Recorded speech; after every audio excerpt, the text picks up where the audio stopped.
And now we are live. All right. Welcome back to another Tuesday night with our hosts, Luke, Charlie, and I. Charlie's actually promoting on Instagram right now just to remind everybody to come back over.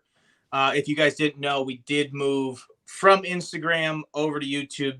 So this is our second show on YouTube. It looks fantastic. It is fantastic. So we're pretty excited. And, we're branching out. We got Nick from the Fisho Magazine. And Nick, you're in what's up? Washington, right? I'm in Seattle, Washington. I'm in my basement, and the kids have been barricaded from stomping up and down the kitchen floor for at least the next half hour or so. So we'll see how we go. Yeah.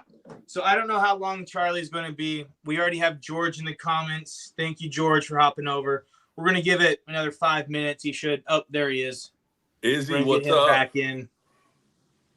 Oops. So, Nick, I don't know if you've ever seen us do one of these before. There's like an interview aspect to it, but a lot of it is kind of just a community hangout. We all get together. We talk in the comments. Daniel will pin comments up on the screen. That sounds good to me, fellas. I'm happy Dinks, to roll. Israel. Joshosaurus.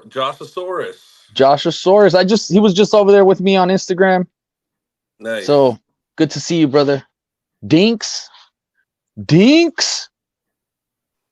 I got to tell you, you don't know our buddy. We haven't officially started the show yet, guys. We're waiting for people to roll in. Oh. But Nick, our buddy Dinks, George, he's the quietest guy you'll ever see. Right. Like, you don't even know he's hooked up on a fish because he's just like, yeah, let's go. You don't even know he's hooked up on a fish. And we threw this big get together where we cooked hot dogs for everybody. And he shows up in a hot dog outfit. It's like, amazing, bro, you don't even man. talk and you showed up in a hot dog outfit. It was awesome. He brought all sorts of bacon wrapped hot dogs, took pictures with the prize winners. This episode awesome sponsored guy. by Liquid Death, unofficially. Oh, nice. Yeah, man. It's always those stealthy guys who are pretty good, who tend to get the bites, though, right? Yeah, Dink's the silent killer. It's a quiet guy. The silent killer. So yeah, man. Feel free to fire away at me. What's up, Josh? So what we usually do is, like I said, we kind of wait, let everyone roll in. Okay. And then we just talk fishing for like the first 10 minutes. And then we roll into more of a Q&A type of thing. Sure, man. I'm happy to. And then at about, I don't know, the 6:50 mark, we have you just like plug all your stuff. Got it. Sounds good. And then we talk about your PBs. Okay, we can do that. I've got one. Personal bests. Yeah. I've got one or two. I've got to warn you, the occasional swear word might slip in. It's part of being Australian. I just can't wipe it out of my vocabulary. So I'd be disappointed if you didn't. Mangled and tangled. Charlie's excuses because he's not Australian. Mangled and tangled. What's up, Army? I got you a sticker, and I got your sticker.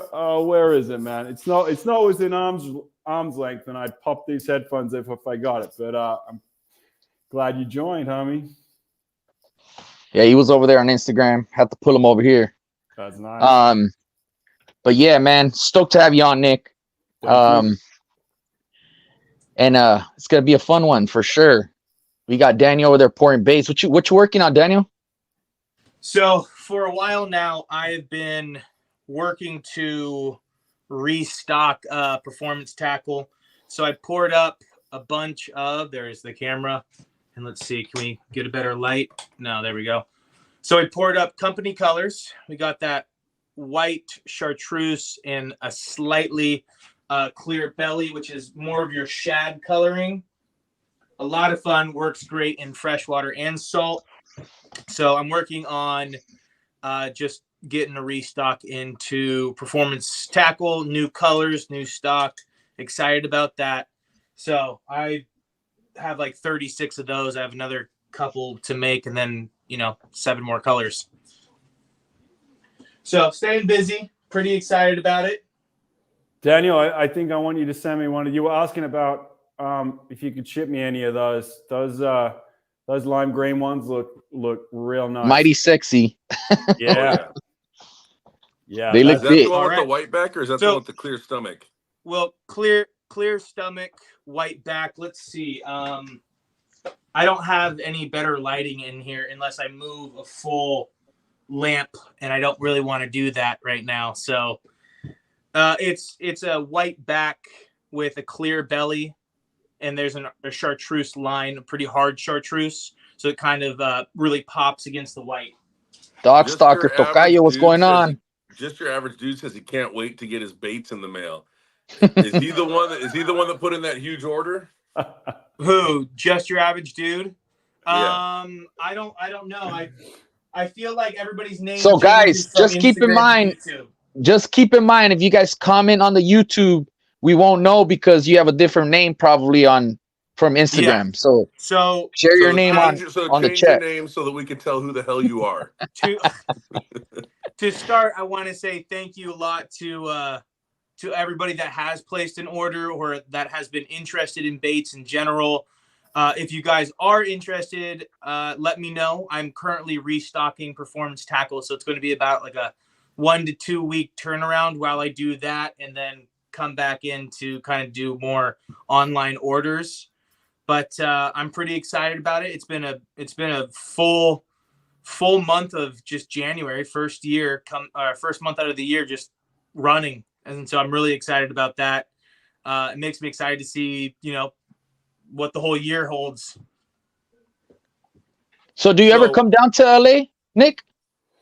Dude, I've been down there plenty of times, man. Unfortunately, LA is gigantic, of course. 100 miles by 100 miles, I hear the greater area is. So, I've tend to come in and I'm landing around the airport, right? So I know Venice and Santa Monica a little bit. And Oh, you're not that far away from us. I was saying, that's me right there. Right I'm on. like 5 right minutes on. from the airport. Yeah, I mean, and as I think I was saying backstage before we came on, I grew up in Sydney in Australia, and I think that what I love about kind of LA fishing is it reminds me a lot, of kind of the style, the attitude of kind of fishing down there. It reminds me of home, man. I think that's probably why I've gravitated to this kind of like culture of fishing. It just kind of feels like home to me, and the everyone I've connected with and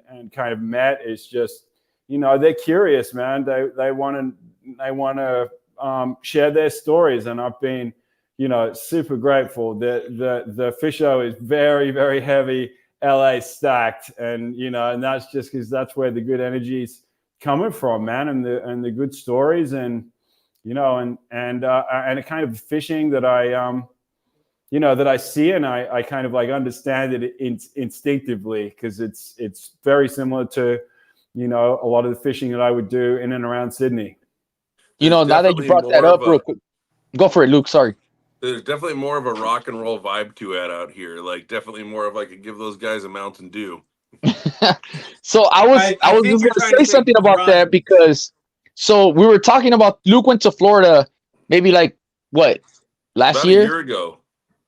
So he was like, that was almost a year ago, or like LA dudes, What's up, right? Matt? Like a typical LA dude wears all black, like if you see a spotty fisherman or a bass fisherman or whatever, it's wearing all black, Yeah. Not too flashy, more of a ninja mode, and then he was going to Florida. He couldn't handle wearing a sweater. He couldn't handle Oh, you dude, remember that? I'm wearing a white sun shirt with a black t-shirt over it, and I was like, I'm dying. I think I'm gonna die. Yeah, I mean, and it's funny you mentioned the black hoodies and the kind of style, because like I'm into that too. Like What's up, Matt? Fisho is an art / fishing / fashion experiment. So I like to see the different hoodies. I like to see the different caps. I like to see the different design influences. There's so much kind of like, I don't know, hip hop and graffiti influence that's kind of bubbling up, and which I love, man. background is I lived in San Francisco for many years and shot a lot of street photography.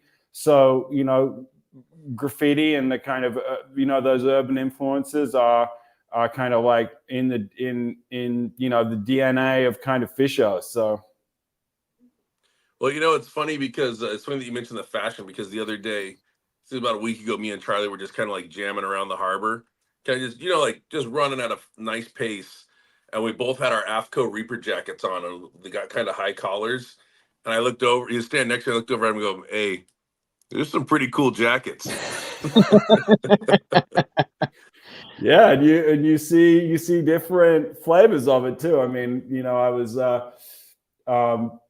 also having a look at the kicker fishing kind of guys as well, and they're the same thing. They're wearing the AFCO. They got a vibe though. They got a vibe for sure.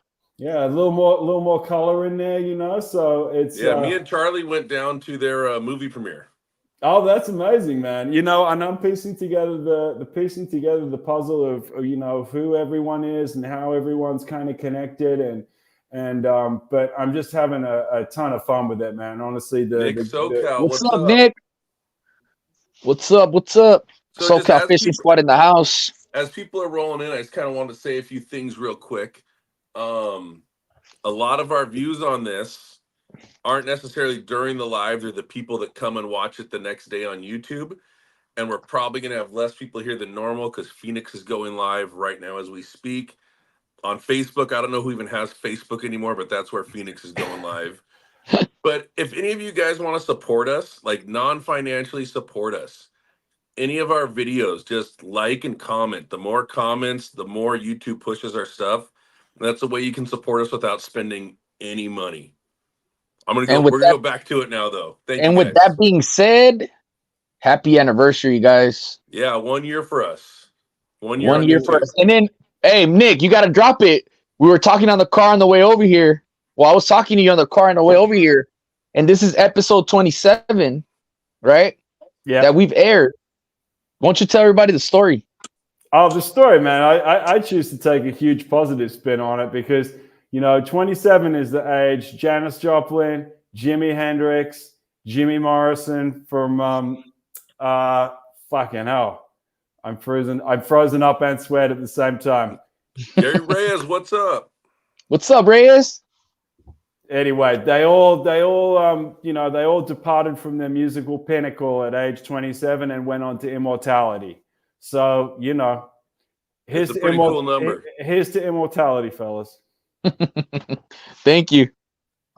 We got to make it past this episode though, so we still got like 50 minutes or something. Then it's immortality, okay? Luckily, we got Gary Reyes lined up to come on in a week or two. Right?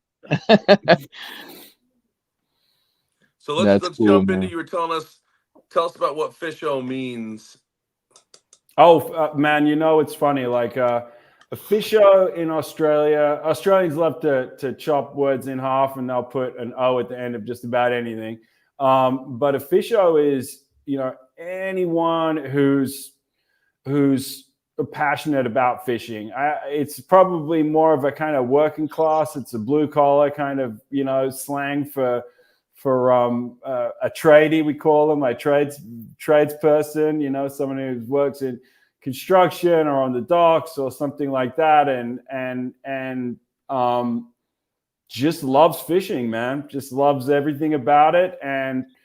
But the term Fisho also includes, everybody. I mean, if you're some big shot businessman from Melbourne and you can afford to spend $10,000 a day and hire a big boat in North Queensland and go and chasing a 11-foot black marlin, you're a Fisho too, So $10,000.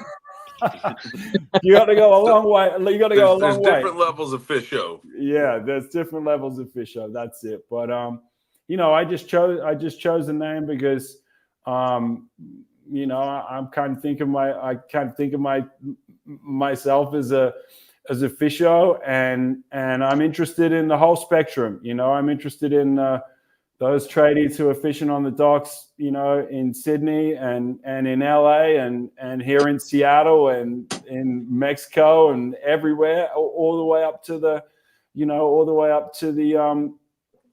to giant fishing for giant trevally in Oman on those nomad boats. I mean, that's cool. That's cool too. So that's the cool part about the name is it's all encompassing.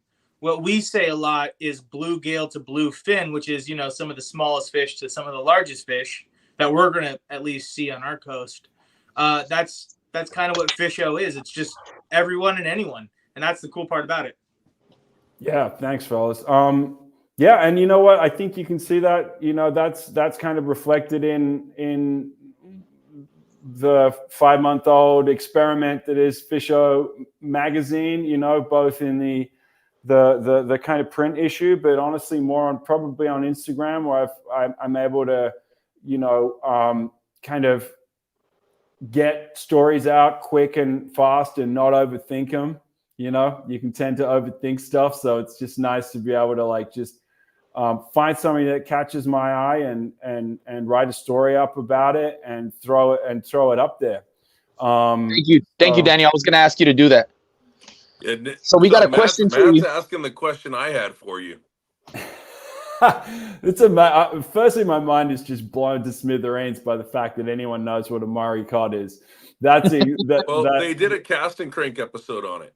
Oh wow! Okay, got it. No, the short answer, I won't spoiler alert, but a Murray cod is one of the great iconic fish in Australia. I mean, along with the kind of the barramundi, up north, and then a whole bunch of kind of incredible, offshore fish. But the Murray cod is just a particularly gigantic type of cod that only lives in the Murray River, which is,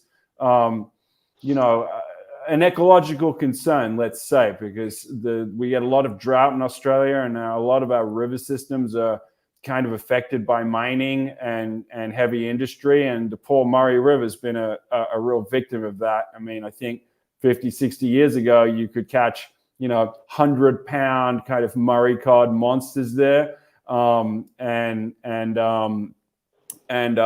Today I think they're much smaller and fewer and further in between to kind of to get one. But unfortunately, I've never caught a Murray cod. It's definitely on my kind of wish list and making me feel kind of a bit homesick, man, to think of catching a Murray cod. But yeah, maybe one day.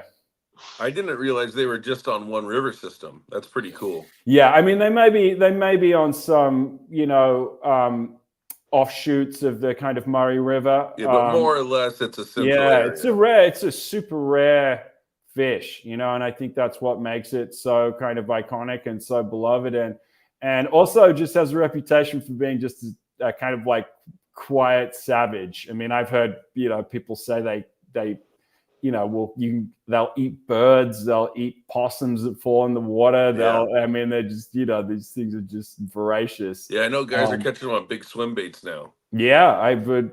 So how does that fish look? Never seen it before. Like a big ass cod. I got it. A big ass cod? Yeah, that's it, man. I don't know, man. Like a cross between a grouper and a kind of a cod, man. They're a little bit of a predatory look to them, but I don't know. I'm sure someone with a bit more technical ability could throw one up for the. Matt said it looks like a cabria. Oh, okay, there you go, man. Yeah, there you go. That's a Murray cod. But this is also that's you're catching those inland, right, in the river systems, and that's 95% of life and fishing in Australia is there you go. Oh, I know that lady. Lady. Is that what's her name? No, that's not her, but I've seen her videos before. Well, she's a lucky lady. She caught a Murray cod. Matt also said Charlie's eye. Matt also says GTs and GBRs.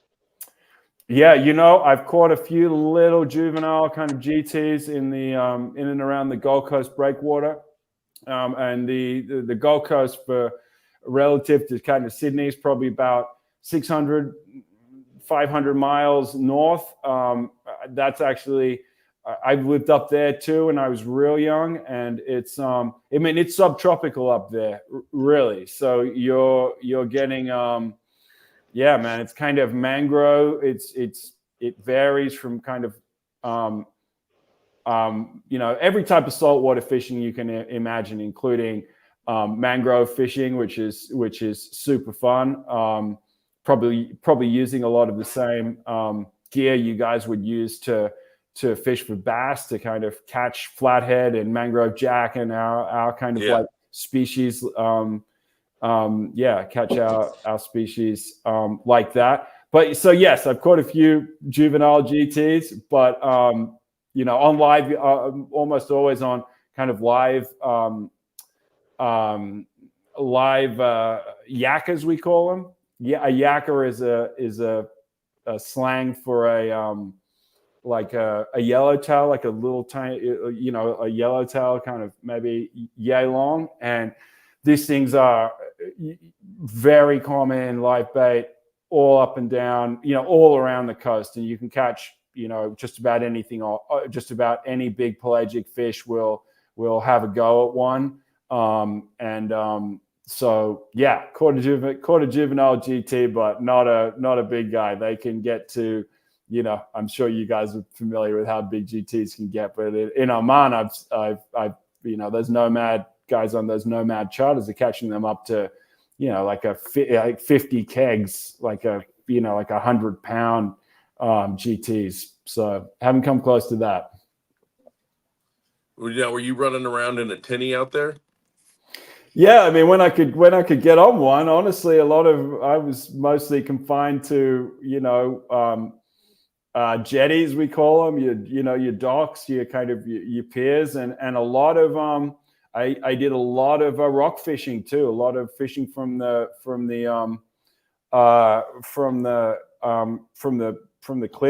cliffs there. It's just super fun and relaxing and kind of sketchy too. I've definitely turned my back on a wave that's sent me flying plenty of times.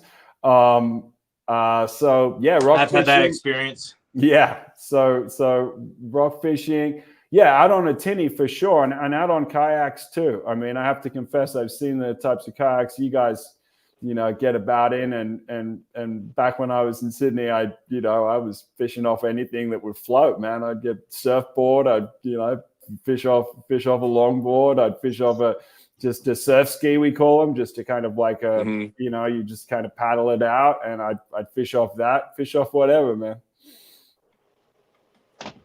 Anything that gets you on the water. Yeah, that's exactly it. And now I gave Charlie a kayak. Turns out he's not a kayak guy. No, I am. I just have He's used it once in a year. Once in a year. I just haven't had the chance to go out. You get invited all the time. I do. It's just hard. So yeah, I mean, bit of kayaks, and if I could get on a boat, I mean, that's incredible. Obviously, the further offshore you can get, the bigger the pelagic species that are kind of you can get onto, and yeah, I do that too. To be honest, I miss the hot water. Like I miss the warm water of in Queensland, Brisbane in particular, the Gold Coast, and then in Sydney is also pretty warm. You can fish right in Sydney Harbour and catch huge kind of kingfish and skipjack and everything right from the docks. I used to walk home from work, and I'd be throwing soft plastics and catching kingies. Like I don't know. Now, one of the things that we face here is security, and a lot of people not liking us fishing on the docks. Yeah. Is that something that is, I guess, prevalent or in Australia, or does just everybody fish and everybody just understand? Like is fishing Australia like fishing Florida, where you can fish anywhere? I wish it was, man. I wish it was. It's kind of a mixed bag. There's really ideal kind of like primo accessible kind of spots, right? They tend to be private. You know, they tend to be private. As everywhere is. As everywhere is. Rich people taking all our stuff. Yeah, well, yeah, bit of that. It's funny, dude. Yeah, it's pretty.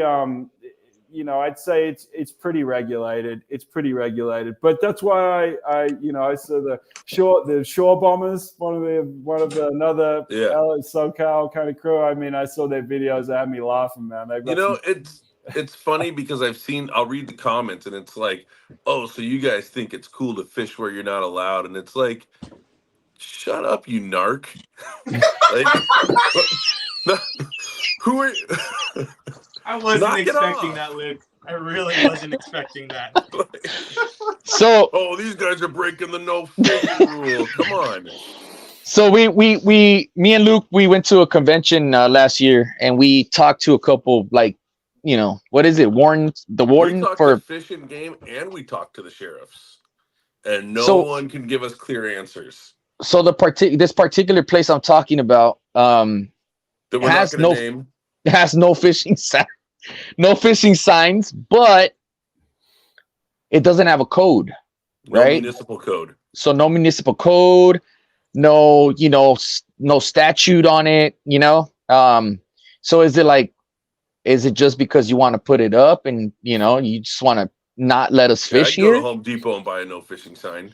Right? Just let the people fish, man. You know. It was funny because we were fishing in one of those spots, and there was a little group of us. I think it was like me, Charlie, Nick from SoCal. We had one of my kids was with us, and we got rolled up on. And I came out and started arguing with the guy so that he wouldn't see everybody else.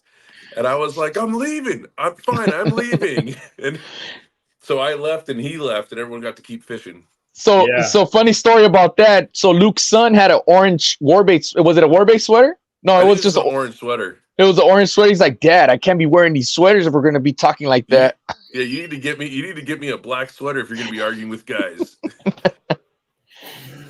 But it sucks because, like, there's certain areas too, like, you know, it does have a municipal code, but it's like, does it apply to where I'm fishing, or is it beyond this sign? You know? Yeah. It's very like. Yeah. Where are you fishing with a municipal code, Charlie? Wouldn't you want to know? I do. I do. So how'd you end Long Beach. Long Beach has a lot of signs with municipal codes. You're right.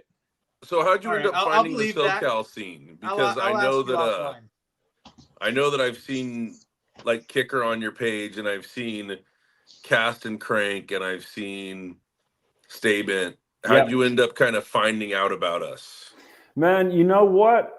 I would love to be able to give you a clear answer, and it found me. I don't know. It's just like it just, you know how it is with Instagram. It's a kind of it's a labyrinth, you know, and you just kind of navigate yourself by what you're seeing that kind of, you know, resonates with you. And as I was saying, man, I just think that the SoCal kind of scene just looked like fun to me. It looked like it was familiar to me. So, you know, I tended to kind of you know, just want to tell those stories, and you know, folks are happy to talk, man. Happy to give a little bit of their time. Happy to, you know, share some of their images, and it's fun to get you know, from my point of view, you know, I'm not even in SoCal, so it's like I get this like kind of bird's eye view of like, you know, what's going on down there, and it's like a puzzle to piece together the kind of different influences and styles, and you know, and it just kind of like captured my imagination, and here I am, man. Yeah, you know, it's cool. What's up, Rob? We do end up getting some interesting stuff going. Like about a month ago, we had the Cast and Crank toy drive, and just like all the guys are down there. Dimension ended up playing. Yeah. Just like stuff Amazing. You don't get everywhere else. Amazing. And you know what? I mean, like, to mention, you know, he's one of the guys that kind of popped off onto my radar through Stay Bent, who are, you know, just such cool dudes. Yeah, Rich was and DJing for him. yeah, I mean, there you know, there you go. And the other thing I love about, you know, I'll use Stay Bent as an example because I kind of know those dudes pretty well. I've done a couple of stories on them. Is like the community angle, man. Like community is everything, you know, and the amount of fun and the amount of imagination that goes into some of these community things just blows my mind. I mean, they had like an anchovy jig head kind of pizza made up. You know, I was like, what the hell is it? And that's, you know, this is my jam. You know, I love this fun stuff. And that's also what I wanted, you know, kind of Fisho to be. It's like, you know, it's honestly, it's not technical at all. There's so much technicality out there, and I'll leave it to the experts. You know, I'm interested in the anchovy pizzas. Yeah, it's the art side of things. Nice. So you know, yeah, man. There's that, and even then, like, and I sent one to, you know, I sent a copy of you know, the first issue to Dimension, and he just made this dope video. Him just kind of like with a fixed cam, just kind of flicking through it, and he put one of his tracks on it, and it was amazing, man. And now, you know, I'm like listening to him, and so you pick it up. It's contagious, man. Me and Luke will listen to him on the way and back to from the ramp. That's amazing. And get pumped. He does that song extra heavy, and he's like, oh, grab I love the heavy that rod, song. I grab the heavy reel, grab the heavy line, and I'm like, dude, that's the rod I want to grab. Yeah, that's it, man. So yeah, it was pretty cool to meet him in person. We had him on the live as well, so he's a pretty solid dude. You know, grew up. I grew up skateboarding, but not really like doing anything with it. You know, I was just riding and being with my friends. I did skateboard. Oh yeah, sure you did, Carlos. So quick wow, question. he said my government name. What brought you over from Australia? Like, how long did you live in Australia, and then like what brought you over to Washington, or did you even move to Washington? I don't even know. You went to Amsterdam, right? Yeah, man. I'll try and give you a real quick summary. Geography. I don't know, dude. I don't even know who I am. I was born.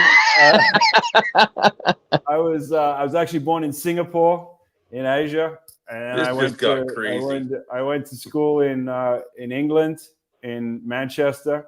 I moved to Australia, and then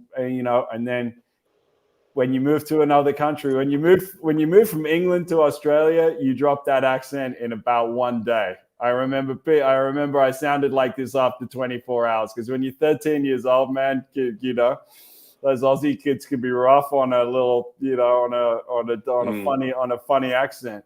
Australia all throughout high school, and then I spent 10 years in Europe. I was in Amsterdam for 7 years, and a little bit in Italy, and then at a certain point I went back to Sydney, and I got a job offer for like to direct and shoot some projects for Levi's. Nice. An old buddy of mine from Amsterdam was like, "Do you want to come over and do that?" And I actually came to LA and did some videos. Sebo Walker, I think it was a skater in LA at that time, and Twin Shadows, who was a musician, I think he was in LA as well, and I just was like, this is dope. You know, I'm having an adventure, and I'm traveling, and eventually I got a chance to move to San Francisco for work. Was there for 7 years until COVID, and then I came up to Seattle. Because my wife's family's from up here, and we were living in a tiny shoebox apartment in the Mission with a 1-year-old. So I came up to Seattle, and I've been here 4 years. So I bounced around a bit, and I think that's probably reflected in what Fisho, you know, kind of like is to me. It's not just it's not even just Australian or American either. I'm looking at bass fishing in Italy as well. And in the upcoming issue, like I'm going to be profiling some absolutely dope bass fishermen from Italy as well. You guys would be amazed. So, yeah. That kind of, I guess, wraps me into my next question. So I know you were fishing back in Sydney, but were you fishing throughout your whole life? Because that's a lot of different places to kind of. Oh, we lost them. Yeah. No, I want to hear about the pike in Amsterdam. Yeah, pike in Amsterdam. I can't remember Amsterdam that much. You'd be surprised. You'd be surprised to hear that. But yeah, man, I don't know. It was in my 20s and hungover every Saturday morning, but I had a couple buddies who, we would go and fish the polders, they're called. It's kind of like outside the canal banks of Amsterdam, a kind of bigger tracts of water. And you can go in. I mean, a pike is the main target species out there. And we just use like, I don't know, whatever we could throw together, mostly kind of like spinners and spoons and anything kind of shiny and kind of like high vibration through the water there. And once in every 100 hours we'd catch a pike. Are they more? Was it a happy pike? Was it a happy pike? It was a skinny pike, man. They were mostly. It was a happy skinny pike, or was he angry? I don't know. He's probably happy, and then he was angry. But they were always skinny. Yeah. So are they more like a freshwater barracuda? Yeah, I mean that's the profile of them. I mean, I think that the most fun thing, honestly, was just cruising out through the canals, man. Because Amsterdam is absolutely beautiful city from the water, and the chance to kind of like get to see that different view of it that's impossible when you're just walking on the canals. You can imagine you're in the water and you're looking back. It's just a totally different thing. So it was a lot of sightseeing and a bit of fishing.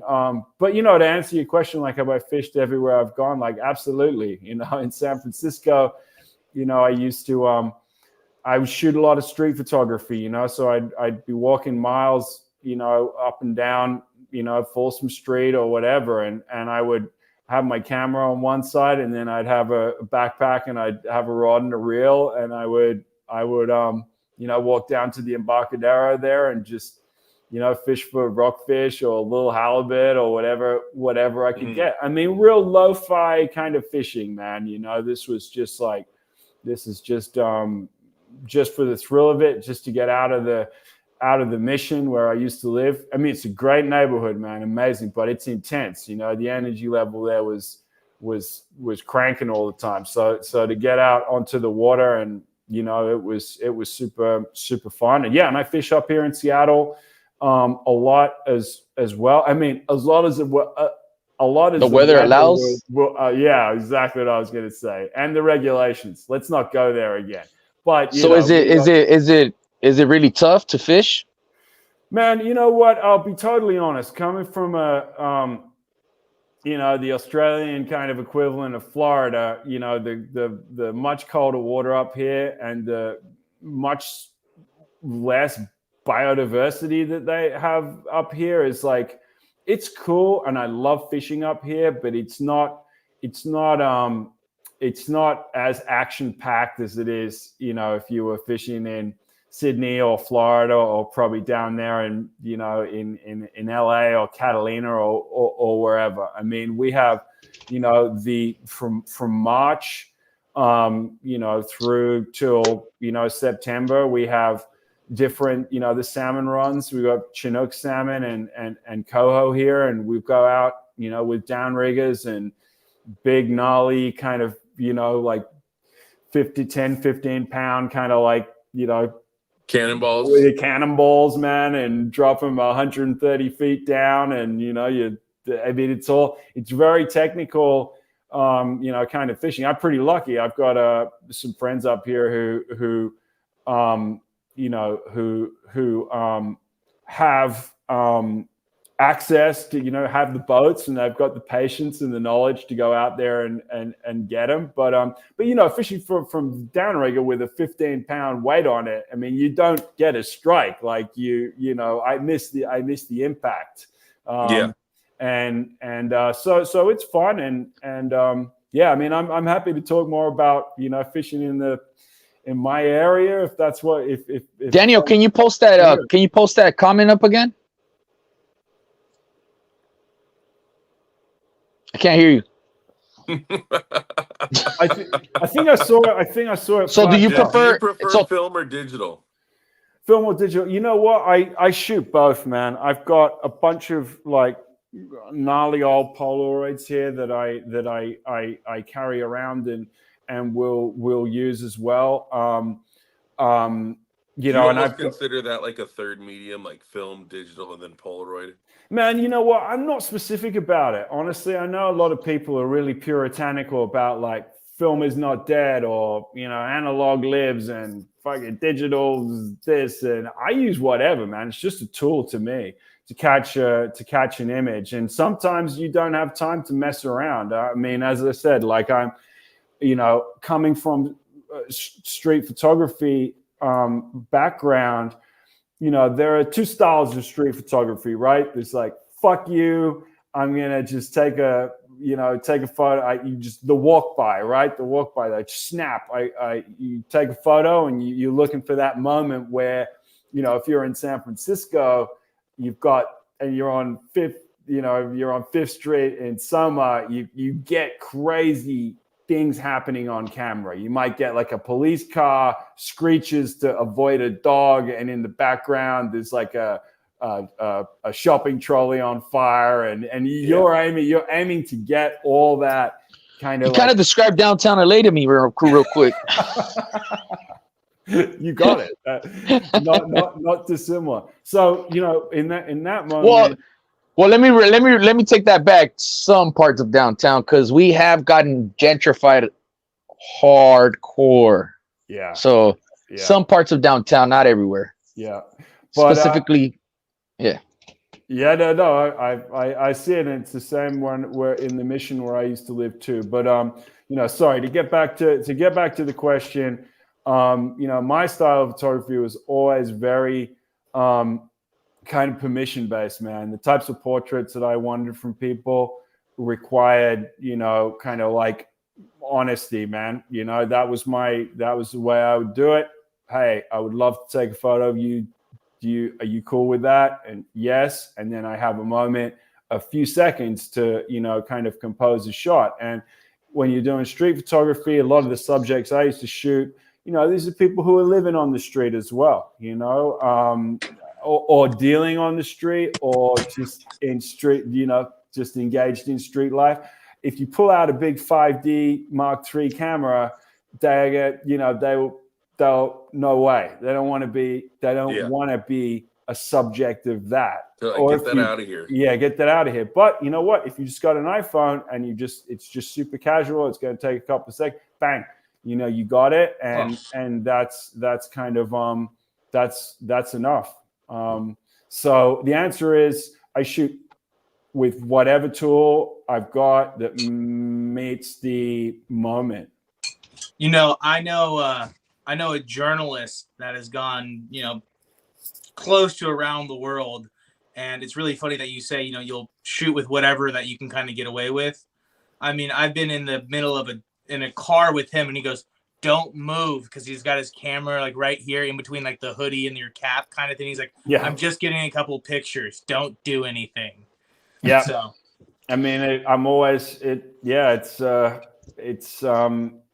it's whatever catches my eye too. I mean, I love to shoot like lures and bait, and, you know, all the weird paraphernalia that we just think of as like just tackle, but like to me, they're kind of beautiful objects, man. You know, like they really are. Like if you see the flashes that we use for salmon fishing up here, they're these kind of like, you know, they're these like long kind of you know, metallic kind of strips that you you know, that kind of vibrate and bring in the salmon. And then you got 3 to 5 feet of kind of mono. And then you've got a hoochie, you know, kind of rig or, you know, and a piece of cured herring on it. But those flashes, they come in all these crazy, you know, different colors and combinations. And, you know, you've got a red racer flasher, which is like bright lime green with like an orange stripe down the middle. They're just dope. And I just love to take photos of the objects too, man, just as kind of like, as you know, pieces of art. They look like it to me. So let's ask the real question. When are you coming back to LA? Dude, whenever you guys will have me, man. Whenever someone will take me out fishing, I'll show me around. I'll be down there. We're always fishing. Yeah, I bet. That's not an issue, huh? Yeah, it's when are you coming down? The issue is when you're coming down. Dude, get me out of here, man. It's freezing up here. It's minus 6 degrees. Listen, it is so cold here right now. It's like 50 degrees in the morning. Yeah, but we're spoiled here in California. Oh man, I think that's what Luke was saying. Like Charlie. in the morning before work, it's like, dude, it's like 45 this morning. This is BS. Well, I did not sign up for this. I was fishing Saturday, you know, 4 a.m.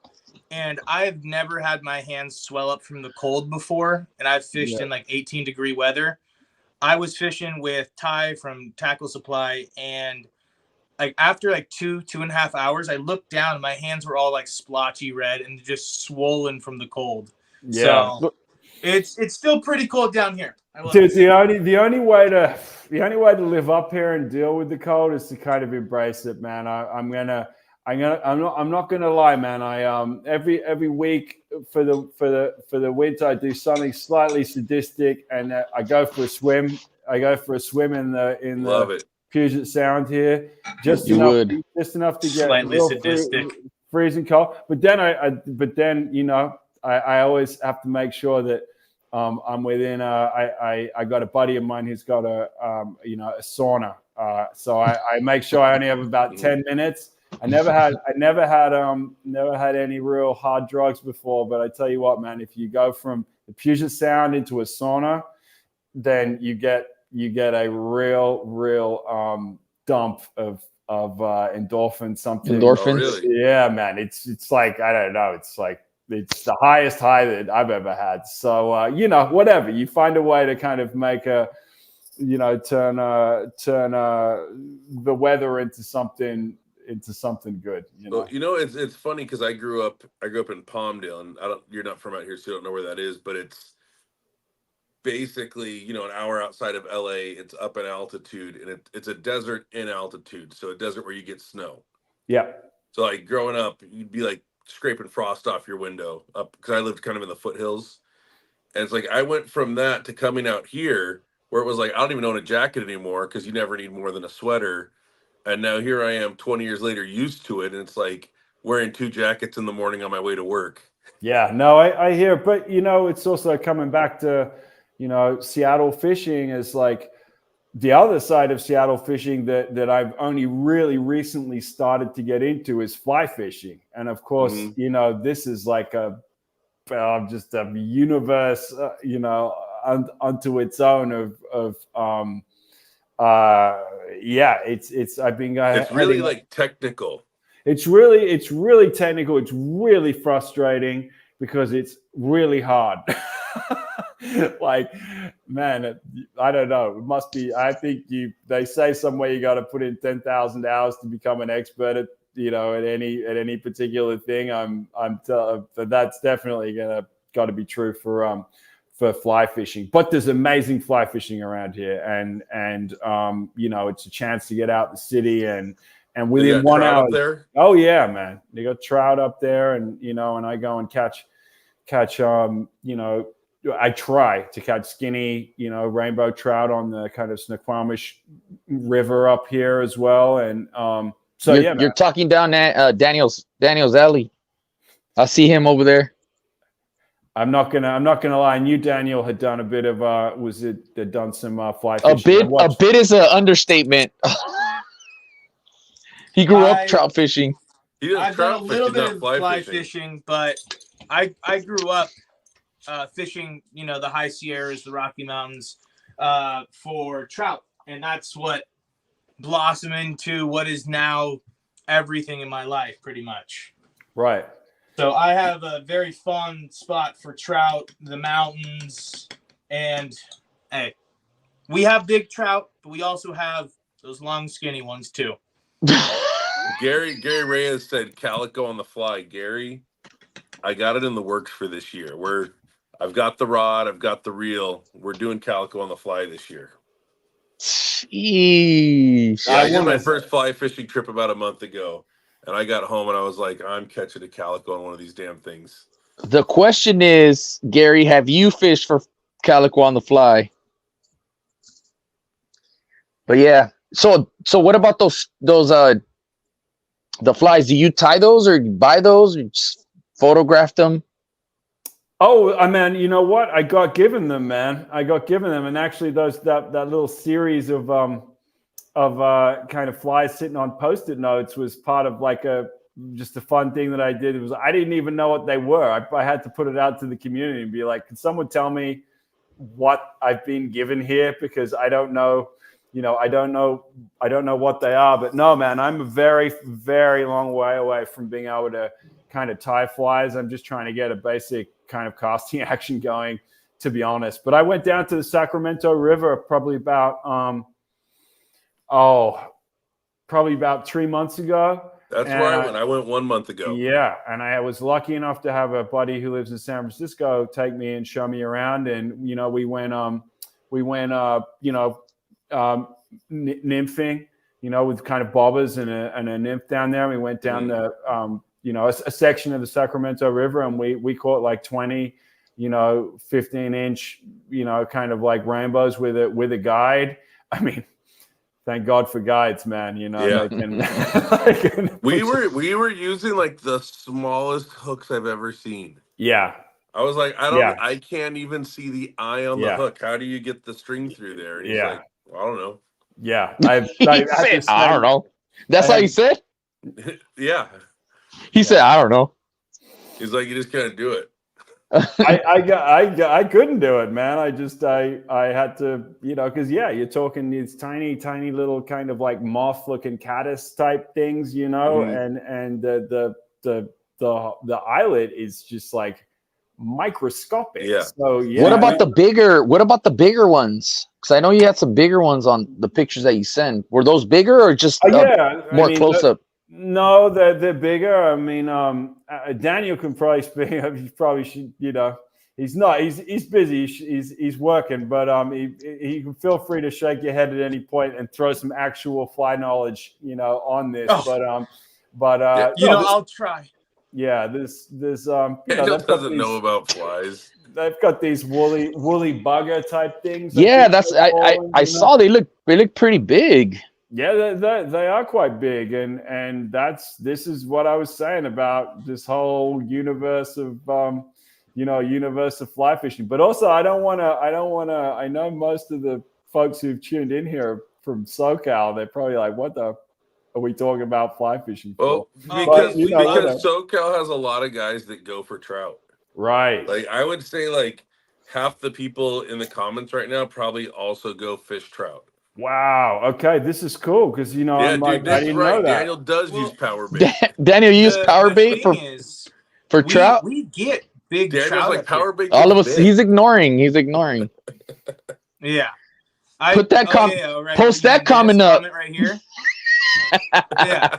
I also use squid for calico fishing too, and then I just put my bait in its mouth. He likes to put a little strip of squid on the back of his lead head. Yeah. With my baits on it. No, your baits catch fish. Whatever works, man. I don't know. It's the same. I know that there are certain schools, right? I mean, power baits. That I understand that's not something that you do for trout, right? If I'm reading into power bait is something you use for like stock trout. Oh, God. For like when you go to a pond and kind of like bait and wait, right? If it's like opening day at the stocked pond, everyone's out there with power bait. That's kind of like bait and wait. Is it kind of like bait and wait? Yeah. Well, that's like the joke with the strip squid is like if you talk to someone like an old timer and they'll be like, "Oh, let me tell you, back in the day, you get a little white scampy tail, then you throw a strip of squid," and it's like right. So you're fishing with squid. I get it. What's up, Hook to Cook? So we've got about 5 minutes left. We want to hear about your big fish. The big fish. All right, man. Well, I've only got one fish that's about 10 times bigger than anything else I've ever caught. And of all the random places, man, it was in New York.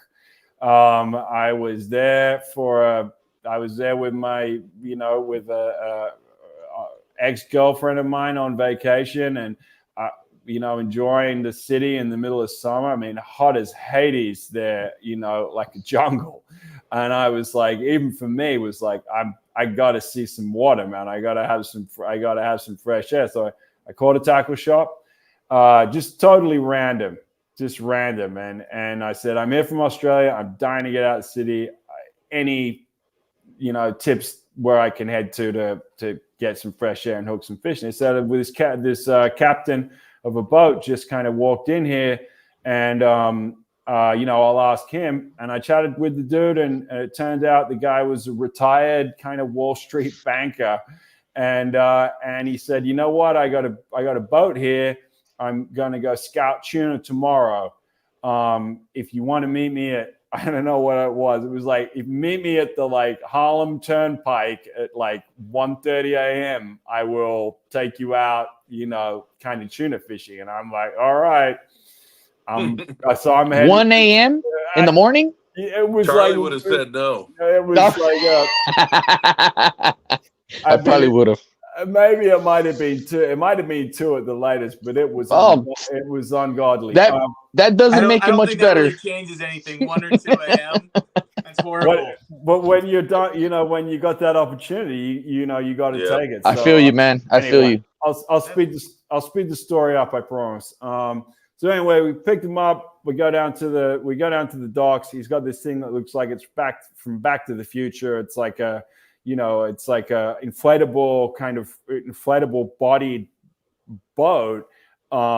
With obviously with kind of graphite, with graphite struts and the structure. It's like a big old Zodiac. Yeah, it was like a Zodiac, but the biggest Zodiac I've ever seen. Like a Coast Guard Zodiac. Yeah, with Chernobyl grade kind of nuclear powered engines on the back. And we just blatted out about 3 hours straight off the coast of New York. It was like we were in the Bahamas. It was insane. Flat as a mill pond. And within about 5 minutes, he was like, "You're the guest. You can you can hook up the first fish," and got a 190-pound bluefin in probably the first 5 minutes. Skunked on no other fish for the rest of the day, but I got that one, and it damn near tore my arms off because the drag was set way too hard. So it came in actually pretty quick. But I think that was only because I had a superhuman adrenaline rush and was slightly younger and fitter at the time and managed to kind of crank this thing up. But yeah, that's my kind of PB burned into my brain because I was also, kind of delirious from sleep deprivation as well. So the whole thing was like I'd been captured by aliens and landed a giant, a really big bluefin. So yeah, that's my big fish story. That's awesome, man. You got any big fish stories where it's like a little fish? Like for example, one of my PBs I always talk about is my peacock bass. Oh, wow. Because even though it is a 5-pound bass, but it was special because it was a peacock. Right. I mean, I anything like that, like a big pike that caught you off guard? I mean, my favorite fish is definitely the first Sydney kingfish I ever caught. These guys are hard to catch from kind of the docks. Is that the one that looks kind of like a yellowtail? Yeah, exactly. And I caught a little guy from that, but it was my first. So, after way too long of trying and getting snapped off so many times and having so many, have it spit the hook to finally get one up was just so, it was monumental, man. So Sydney kingfish. I guess I'm known as the late person, huh? or the person that just doesn't come. Charlie, we've had to courtesy call you for other people's trips. Real quick, I don't want to go into too deep because I know Luke hates when I start like, oh, just real quick.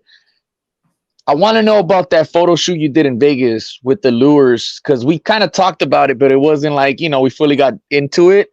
How did you pull that off? Was it an open table? This is when you're fishing, when you're a fisho maniac, man. I didn't have time to. I went to LA because I have some family involved in the rodeo, and they did the rodeo finals there. So I kind of went just for a weekend. I was never going to get to fish, but I bring lures and tackle with me everywhere just so I can. You never know. You never know. So I took it to Vegas and I was in the casino, and I'm like, you know what? I'm looking at the green felt and the red felt and the blue felt, and I'm like, I got to shoot some different colors on these backgrounds. So I'm just like, just kind of like whipped out the Rapalas and started putting them down on the table there, and the security kind of, they come over and they're like, dude, you can't do that. But after years of explaining myself out of these situations, I was like, man, I'm just a fishing magazine. I didn't know. And you know what? They let me do it. The security guys were like, whatever, man, we didn't see you. And I'm like, okay, I get the message. So yeah, that's it. Just always, if I'm not fishing, I'm photo shooting. That's cool, exactly. Man. That's cool. But yeah, we're at the 1 hour mark. Anybody you want to plug? Anything you want to plug? Oh man, not really. Hi guys. I just want to thank firstly all y'all for having me on and showing the hospitality, and then just like, and I'm gonna miss some people, but like, Stay Bent and Pee Wee, Shore Bombers, Mangled and Tangled, Kicker Fishing and Lane Killian, Submission, Credo Art, Goonie Wolf, Grimy Fishing. I'm missing people, but like all the LA, SoCal, people that have shown a little love to Fisho, like I'm super grateful, man. So is there a place where they can pick up a copy? Yep. What's that? Is there anywhere people can pick up copies? Dude, this is the thing, man. This is one weird thing that I'm going to try and sum up real. I haven't sold any copies. I only ship them in exchange for a story, or to me, it's an energetic. I don't give a shit about the money, man. Really, it's like I'm giving you something creative and give me something creative back.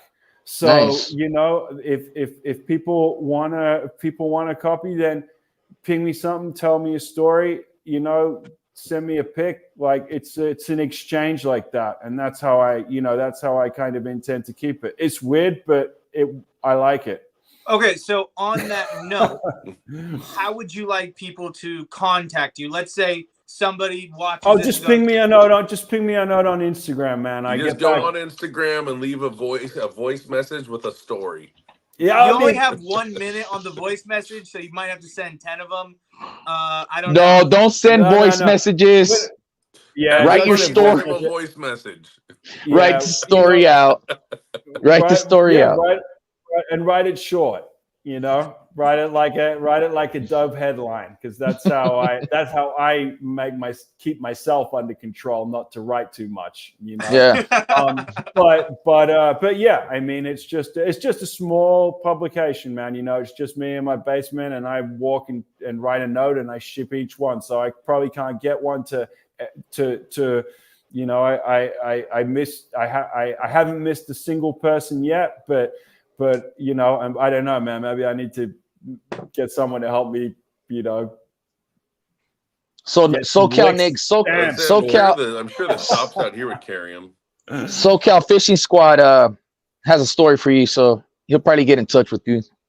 Oh, dude, yeah, I'm totally, yeah, for sure. Just ping me a message on Instagram, and I will happily get back. So I'm just gonna real quick. This is one of the jigs he did with Credo.